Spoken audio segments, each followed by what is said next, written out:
तो स्टूडेंट्स, ये 9th class का साइंस का पेपर है, इवनिंग शिफ्ट का। तो आप एग्ज़ाम दे के आए होंगे, तो आप आंसर इसके टैली कर लीजिए। तो इससे आपको पता चलेगा कि आपके कितने क्वेश्चंस ठीक थे।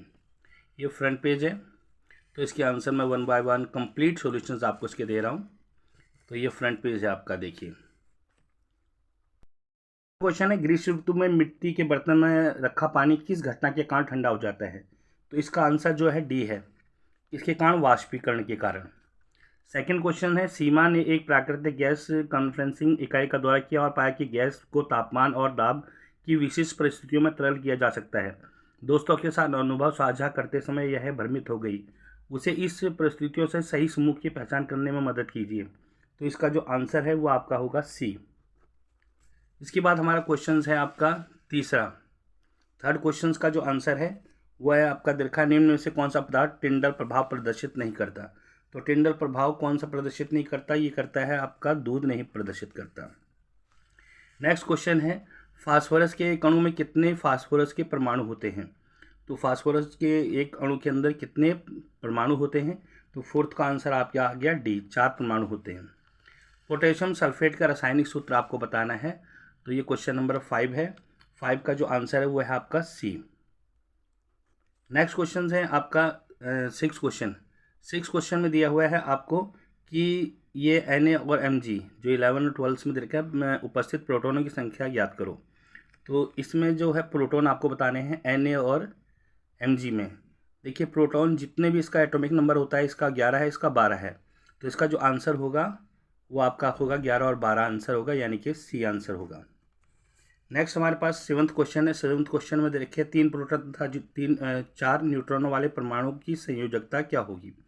तो इसकी संयोजकता क्या होगी? इसकी संयोजकता क्या है? 1 है। ये आपका बी आंसर आएगा। ये इंग्लिश मीडियम का जो है वो क्वेश्चंस हैं।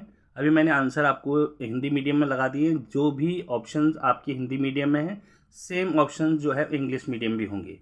तो इसमें भी आप हिंदी मीडियम में जो बताए थे वो आप इसमें पुट कर सकते हैं, सेम चीज़ है। तो ये इंग्लिश मीडियम का है आपका। तो स्टूडेंट्स, ये क्वेश्चन नंबर 8 है। 8 का जो आंसर है वो आपका बी आ जाएगा, माइटोकॉन्ड्रिया। क्योंकि डीएनए स्थित होते हैं, कोशिकाओं के आसपास अपना डीएनए होता है, माइटोकॉन्ड्रिया। उसके बाद 9वां क्वेश्चन है कि हृदय में किस प्रकार की पेशियां पाई जाती हैं? तो हृदय के अंदर जो है वो कार्डियक पेशी पाई जाती है। इसका बी ऑप्शन से ठीक है। नेक्स्ट है, निम्नलिखित में कौन सदिश राशि है? तो सदिश राशि आपको बताने की इसमें से कौन सी सदिश राशि है? तो सदिश राशि इसका जो क्वेश्चन नंबर 10 है, इसका आंसर आ जाएगा आपका सी। नेक्स्ट 11वां क्वेश्चन है, अगर कोई वस्तु किसी वृत्तीय पथ पर एक समान गति से चलती है तो क्या कहलाती है? तो 11वें का आंसर आपका डी है, एक समान वृत्तीय गति कहलाती है। नेक्स्ट क्वेश्चन हमें दे रखा है 12वां, जो क्या है, रस्साकसी में यदि दोनों टीमें रस्सी पर बल लगाती हैं लेकिन रस्सी किसी भी तरफ नहीं चलती है, तो ऐसा क्यों होता है? तो इसका जो आंसर है वो 12वें का होगा आपका ए, संतुलित बल के कारण, क्योंकि बराबर जोर दोनों तरफ से लगाया जा रहा है। अगला है, संवेग का मात्रक क्या है? संवेग का मात्रक ये देखिए होता है आपका किलोमीटर मीटर पर सेकेंड। अगला हमारा आ जाता है कि यदि किसी वस्तु का द्रव्यमान जो है वो पृथ्वी पर m है, तो वस्तु का द्रव्यमान चंद्रमा पर क्या हो गया? देखिए, द्रव्यमान कहीं पर भी हो, ब्रह्मांड में कहीं पर भी हो, हमेशा सेम रहता है, यानी कि m का m ही रहेगा। ये क्वेश्चन नंबर 8 है। तो 8, 9, 10, 11, 12, 14 ये हिंदी मीडियम मैंने अभी इसके जो है वो आंसर लगा दिए हैं इसके। तो इन क्वेश्चंस को देख लीजिए, इसमें भी आप इनको लगा सकते हैं। क्वेश्चन नंबर 14 तक हैं आपके सारे के सारे क्वेश्चंस, तो आप देख लीजिए, इन्हें लगा सकते हैं आपसे। अगला क्वेश्चन नंबर 15 है। 15 का जो आंसर है आपका वो आ जाएगा बी, यानी कि किसी वस्तु का द्रव्यमान m, संवेग p तथा गतिज ऊर्जा k को निम्नलिखित में से सत्य कौन सा है? तो ये आपका बी आ जाएगा। क्वेश्चन नंबर 16 है, यदि ये वस्तु की चाल दुगनी हो जाए तो क्या होगी? तो ये क्वेश्चन नंबर 16 का जो आंसर होगा वो आपका होगा बी, गतिज ऊर्जा 4 गुनी हो जाएगी। अब हमारे पास ये MCQ हैं। तो MCQ दे रखे हैं आपको, ये 4, 17, 18 और 19, 20। तो देखिए, ये पहला 17 का जो आंसर है वो आपका है सी। और क्वेश्चन नंबर 18 का जो आंसर है वो है आपका डी। क्वेश्चन नंबर 19 का जो आंसर है वो है सी।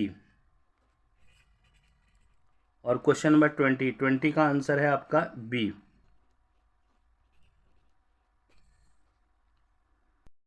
वो क्वेश्चन इंग्लिश मीडियम में है तो इसके आंसर्स भी जो मैंने पीछे लगाए हैं वही आप इसको लगा लीजिएगा। तो ये 20 तक आपके MCQ की कंप्लीट आंसर हो गए हैं। फ्रेंड्स इसमें आगे क्वेश्चंस जो हैं वो हैं आपके 21, 22, 23, 24, 25 और तो ये 25 तक के क्वेश्चंस के मैं आंसर इसमें आपको बता रहा हूँ।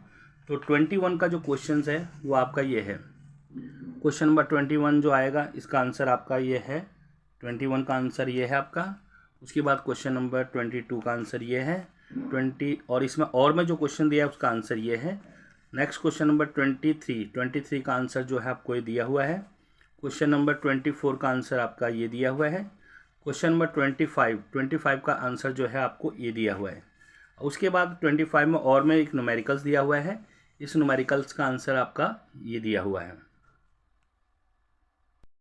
अगला क्वेश्चन नंबर 26 है। तो 26 का आंसर ये है आपका। 27 का आंसर ये है। 28 का आंसर ये है। और इसमें 28 का और में भी क्वेश्चन दिया हुआ है उसका आंसर ये है। और क्वेश्चन नंबर 29 है। 29 का आंसर जो है वो आपका ये गिवन है। और 30 का आंसर ये है। स्क्रीनशॉट करके आप लोग इसे चेक कर सकते हैं। नंबर आपका 30 और 31 और 32 ये आपके न्यूमेरिकल्स हैं। तो इसके जो आंसर है 31 का आंसर आपका ये आ जाएगा ये। और उसके बाद 32 का आंसर आपका ये है। क्वेश्चन नंबर आपका 33 का आंसर ये है आपका।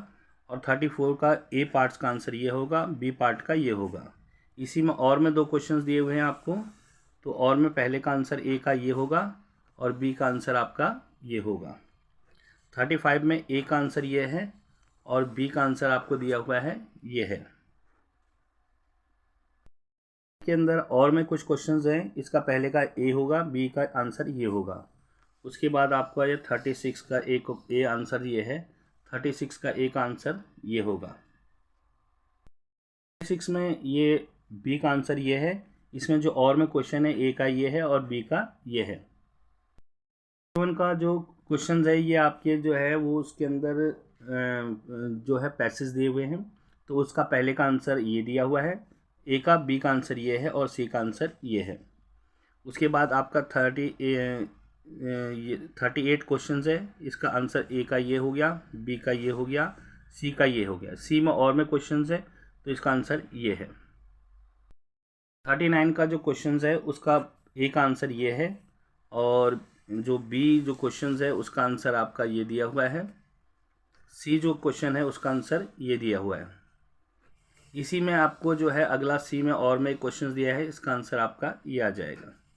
तो स्टूडेंट्स ये कंप्लीट मैंने सॉल्यूशंस निकाल दिए हैं। आप अपने सॉल्यूशन चेक कर लीजिए और मिला लीजिए और आप कमेंट्स कीजिए कि आपके कितने क्वेश्चंस ठीक थे।